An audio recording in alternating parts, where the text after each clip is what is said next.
And we are back on the build phase. I'm Mr. Bennett. Today, I want to talk about stuff that I think is cool that didn't get attention when it released. Yeah, the game's at this like weird period of uncertainty. So there may be less for us to talk about with regard to new cards, future releases.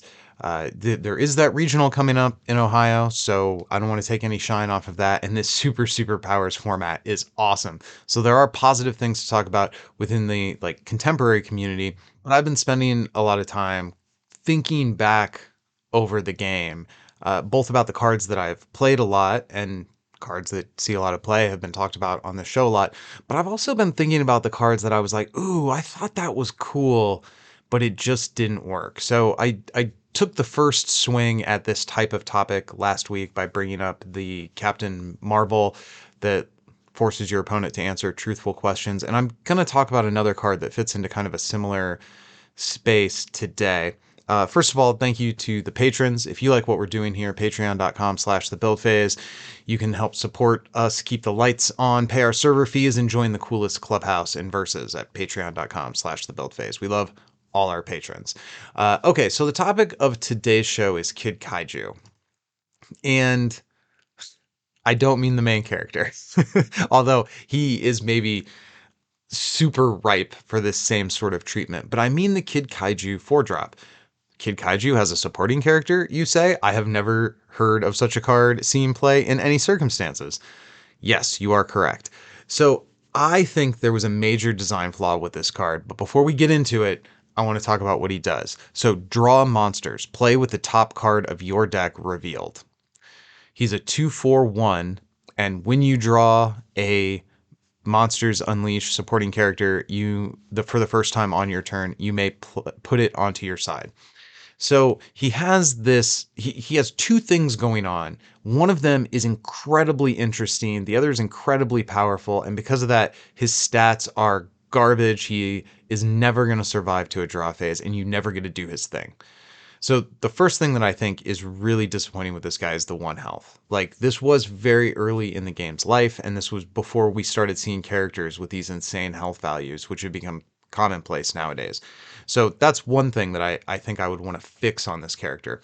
The next thing is, I don't want to play monsters affiliated supporting characters for free. Yeah, that's good. It is really good to get a free recruit. So it's turn 6, you draw a card.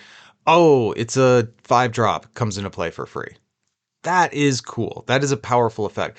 But that's not the effect that I care about, because generally speaking, I don't want to put Monsters Unleashed affiliated characters in my deck other than like Elsa. That's not going to get a lot of mileage. And it's the play with the top card of your deck revealed. Now, why couldn't we get this ability on a location? Like we have Sokovia and the Hex, I think it's called, in photographic, where we have these locations that while they're face up have sort of static effects on the board that affect everybody. Why couldn't we see a location that has the passive ability to play with the top card of your deck revealed? Or put this ability onto a unit that has actual good stats. Like if we have a supporting character that has like 5 health, you know, maybe he's got a low stat block, so he gets clipped every turn, but he pops back up and you're able to get this information turn after turn. This is such interesting and fun design space. So on the one hand, it is a double-edged sword. If your opponent knows what's on top of your deck, this is a very important and strong piece of information. Knowing half the cards that your opponent has in their hand gives you a tremendous advantage. It lets you plan. If you have two different characters to choose from, you can choose the one that isn't going to die to the removal you know that they have in hand. So it's such a cool effect. It does give the opponent some advantages, but I think it gives you more advantages because you built your deck. You know what's in your deck. You know what role each individual card is going to play. And knowing that your opponent has some of that information, you can send false signals and mess with them. Yeah, sometimes they're going to know that you have the shock to the system and they're going to declare their attacks in such a way to not get punished for you having the shock to the system. But there's going to be other times where they're going to see a supporting character and go, what does that guy do? I don't even, can I read that guy? And maybe they're thinking about this weird inclusion, whereas that's not even a key part of your deck. Now, I'm not saying you should ever put bad cards in your deck just to throw off your opponent, but there are times where cards are included for very specific reasons that if you haven't tested the matchup, you're not going to understand why it's there or what purpose it serves. Lastly, I feel like four cost on this guy is a little late in the game for this type of effect. Like, I would like to see play with your top card revealed on, like, say, a Charlie 27 style one drop. Now, not with the game defining best power on a one drop ever, ability to buff to almost 30 points of attack, but give him low stats, a bunch of health, and play with the top card of your deck revealed. And that's an effect I would like to not have to necessarily invest my whole turn in. Well, turn one, sure. But if it's like turn four, I can play that plus I can do something else.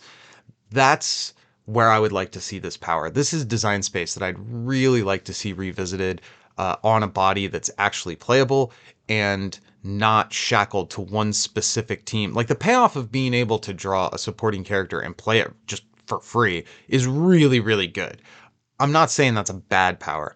I'm just saying it's a power I don't really care about. Like, the interesting part of the card is the top card of the deck revealed part. And because that is chained to this other really powerful effect, I think they brought Kid Kaiju's cost up and overall survivability down because these two things are together. So I'd like to see some design space where those two things are broken apart. And we have, like, in the original Versus system, I think it was the Superhuman Registration Act was an ongoing plot twist, something we don't have in this game, but would be like a location effect that just for the rest of the, or even when this character appears for the rest of the game, play with your top card of your deck revealed. That would be cool. Give me a playable body, like a reasonably statted character at preferably a lower drop because I want to get this effect online so I can, the longer you can have that incoming information, the better you can craft your subsequent turns. Probably one of the most important places where having this information is going to have impact is when you're making your resource decisions, because you just have that much more information. Well, can I row this? Oh, I know I'm going to draw another one. Yes, I can row this. That type of stuff. There's just so many interesting choices and interesting lines that you can craft around having the top deck, just always knowing what the top card of your deck is going to be. We see this effect in Magic where you get a look at the top card of your deck at any time. There's a ton of different cards that give you that. I think that's even better, but I kind of like, even though it is powerful to be able to peek at the top card of your deck at any time and not give that information to anybody else, I like the Kid Kaiju design space in that it's just revealed. You just flip that top card. Everybody can see it, and the kind of mind games that that can let you play with your opponent. So this is one of those, I don't think we can call this series Forgotten Gems because none of these cards are going to be gems. These are cards that didn't get played for good reason, but have really cool or interesting things going on with them. So is this, it's not really a forgot, it's more like a forgotten piece of coal than a gem. Uh, but this is something I'd like to do on the show during this period of uncertainty. I'd like to just go back and remember cool cards. We have so many cards in this game, and such a tiny percentage of them get basically all the attention. Which is correct. If we're playing this game competitively, you can't waste your time with ridiculous effects. Like, no matter how cool this effect is to the mad scientist in me, the competitor in me knows that this can't make my deck. And I'd like to spend a little more time with these weird old cards that do strange things that, we talk about Wyatt Wingfoot. I think this kind of almost falls into the same bucket as Wyatt Wingfoot, but they learned a few lessons. Like, if you compare Wyatt's thing, it is significantly better. He's got 6 on the defense. He comes out a turn earlier. So he's got a better overall body and really lets you get even further into your deck. So he's a much better card overall. And perhaps we could call that power creep. I guess, hold on, maybe I'm not being fair. When I say Wyatt is a much better card overall, I'm sort of ignoring the play a character for free. Well, I guess it's not free. You have to draw it. That's very low cost. Play a character for a completely reduced recruit point cost is part of Kid Kaiju, and that's something Wyatt Wingfoot really doesn't let you do unless he stays alive for a long time.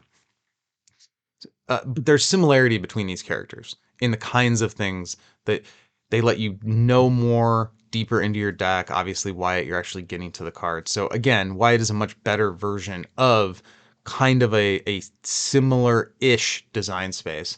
So all that said, I would love to see some form of, let's just flip the top, and maybe, a terrain would be the perfect place for this. A terrain card that just says players play with the top card of their deck revealed. That would be awesome. I guess terrains aren't really competitive, but you could give us a character that lets us put that terrain card into play so we could get there somehow. There's a bunch of different ways this could be done, and I trust that Super Awesome Games could bring this design space back and do it in a responsible way that isn't overpowered but is, unlike Kid Kaiju here, actually playable. All right, so that is my forgotten lump of coal from Versus Past.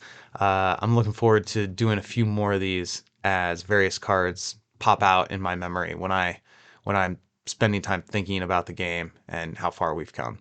All right, it's great to have you all here. It's great to keep talking about this wonderful game. And until next time, go win some games.